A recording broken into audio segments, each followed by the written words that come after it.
rusty, you know, just trying to do too much. He did, you know, instead of following Carl into the pits, he tried to gain some, well, or did they call him in late? Did they make the decision late? That's what we really don't know, and force the driver's hand to make that move. Yeah, I'm not going to speculate on that. That'd be wrong to do that, but you got to believe that, you know, he's racing Carl Edwards, and Edwards put a little too much pressure on him. It's not Carl's fault, but Brad felt it. I agree. I think these guys are too good. They've raced enough together that they wouldn't have called him in on the backstretch or going into turn 3.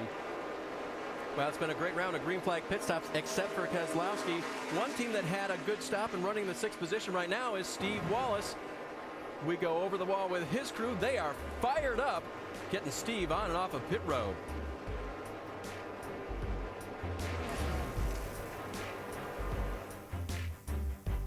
You're looking at the new leader here at Gateway. Carl Edwards has gotten around Kevin Harvick. Remember, through the round of green flag pit stops, Harvick was the leader, and here's how Carl got it back. You see, Carl just got his car hooked up really good right now. He gets down right to the bottom. Kevin slips up a little bit. He matched the throttle. And, you know, there's been a lot of speculation that these Ford motors have been down in power a little bit. And these guys came in there and changed the intake manifold this morning and carburetor to give this car some more torque. And it looks like it's really paying off for him. He made that pass up off at turn 2, where the lowest RPM is in this racetrack. Excellent Be point. smart here. Take your time. You'll get them.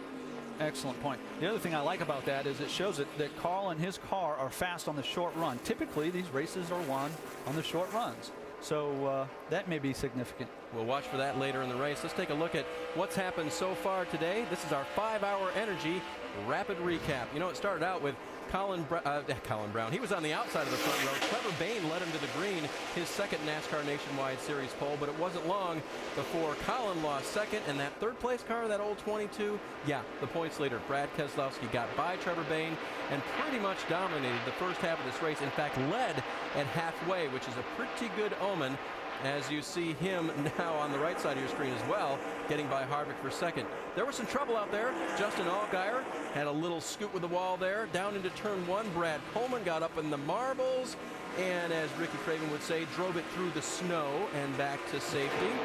And then off of turn 2, yeah, Brendan Gaughan had to check up because he got the back end swung out there just a little too much.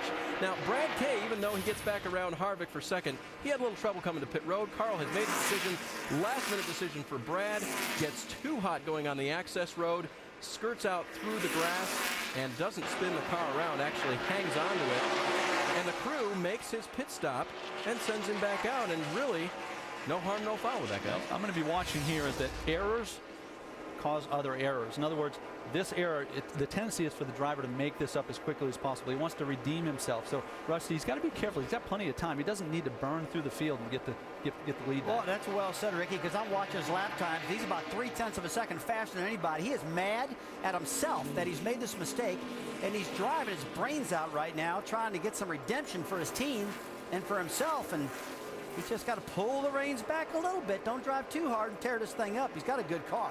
And now that Carl Edwards has gotten the lead, he's trying to keep Brad and everybody else behind him. Shannon? Well, you guys talked about the things that Carl Edwards has on the racetrack right now, a good engine, a fast car. Something else is patience. He said that this racetrack, you have got to have patience because you can start the race in the day, the car can just be so-so, and then as the race goes on, the car will really come to you. And that is what we've seen with this 60 car. Wasn't a winning car at the beginning of this race, but it is coming on strong right now. Well, guys, they've had 2 pit stops to work on that. Just a reminder, if you folks haven't been here, for the whole race, we had 1 caution only for debris. That was 1 pit stop. And then these green flag stops, they've only had 2 chances to work on the race cars. Yeah, this thing is flying by. This race is really going fast. These guys are running good. No mistakes, hardly. Brad Keselowski now closing, it appears, on Carl Edwards. He's catching him just a little bit every single lap, and the closer he gets to him, the less he catches him because that doggone downforce, that air kicks into effect. And I'm watching his lap times. He was on 0.3 of a second faster. Now he's down to even. He's not catching him at all right now. Carl Edwards going into the turn 3 wide. That helped close the gap. Not the preferred way to do business, but. Well, now the teammate for Carl Edwards, the 6th of Ricky Stenhouse, he's going to give him plenty of room. Might race him a little bit down into turn 1. clear him off of 2. And so here he's in that position that Rusty was describing, where it becomes very difficult. The work begins. What are your options as a driver? Well, to get clean air, you need to take a different line. This track doesn't offer a lot of options. Let's see if Brad does choose a little different entry or exit. All right, Jason Leffler on pit road. Let's go over the wall with Todd Foster. Got a little fire in there on the rotor. A good race.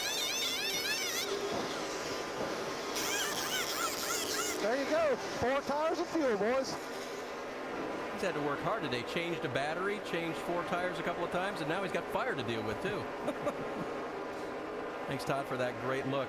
I want to talk about Brad Keselowski just a little bit. Jerry Punch was telling us that they made some adjustments on the brake balance front to rear, and he could have had a little bit too much rear brake balance in that car. And when he sailed that baby down pit road, that rear wheel's locked up and he lost it. That's a good point that Jerry made, that something does happen. 60 laps to go now in the race. This battle for 10th has been won by Brad Coleman. Puts Ryan Truex back. They battle around the lap car of Eric McClure. Coleman has recovered. Remember, he thought he had an electrical problem earlier, switched his ignition boxes back and forth, and is now up to full song, and doesn't appear to have reported on that problem ever since. We're also going to see from these guys if there's a little bit of urgency, because the leader is coming. Will it change their game plan? Will it change their methodology about how they've been going about this race? Because they obviously don't want to go down a lap. Well, one thing I think about is what Brad Coleman's had to do. He's had to turn those fans off to save that power with the battery. Can he afford to run hard to overheat those brakes? He might not be able to save that car as much as he wants to. Only way he can do it is just slow down a little bit. Speaking of running hard, the 22 car, he's poking that nose in there now, closing quickly on the 60 and trying to make a bid for the lead. Doc? And they've told him to go up and get the 60. Said, go ahead and go get him. We got 1 set of sticker tires left. Brad just radios back and said, yeah, but the brakes are getting very soft. He said, make sure you got the fans on. Right now, he's having to be real ginger with the brakes, but he's still going to be aggressive and try to get Carl Edwards. Rusty, you saw something from Carl Edwards there as he wiggles in turns 1 and 2. Yeah, you saw Brad get right up on his back coming off of turn 4. He stuck his hand out the window and said, come on, buddy, go ahead and pass me. You're faster than I am, and that's a smart driver when he can do something like that. They don't want to burn any more brakes up. I'll get you later when my car's better, right? That's right. Carl Edwards falls back to second. Brad Keselowski reassumes the lead, takes over where he spent most of the night out front here at Gateway.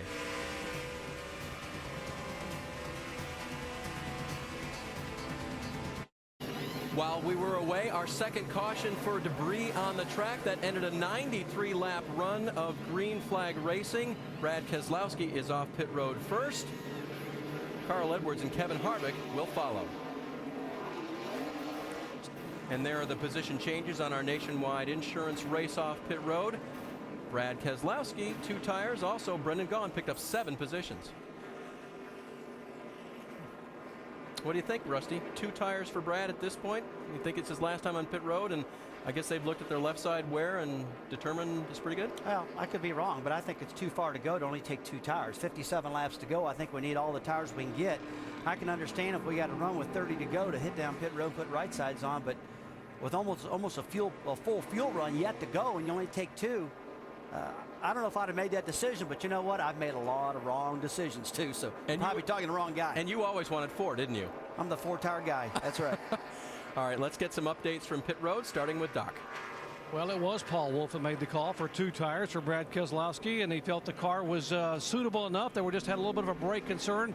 Paul seemed very confident in his decision. He held up 2 fingers as soon as the yellow came out for debris. There was never any discussion to go with 4. Now back behind him down on this end of pit road, the 98 car of Paul Menard.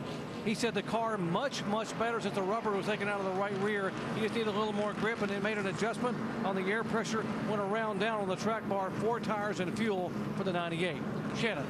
Well, Doc, Drew Blickenstripper asked Carl Edwards, what do you need for just over 50 laps left in the race? And Carl said, I need to be tightened up a little bit. So they made an air pressure adjustment and a wedge adjustment, 4 tires for the 60. And then Kevin Harvick, who has had a great race today, a great day overall, winning the truck race earlier, says he needs more rear grip in that 33. So they made an air pressure adjustment for Kevin. Thanks, guys, for those updates. That was the usual flurry of pit road activity on and off of pit road. Rusty not sure about the 2-tire call on the 22, but Ricky, you're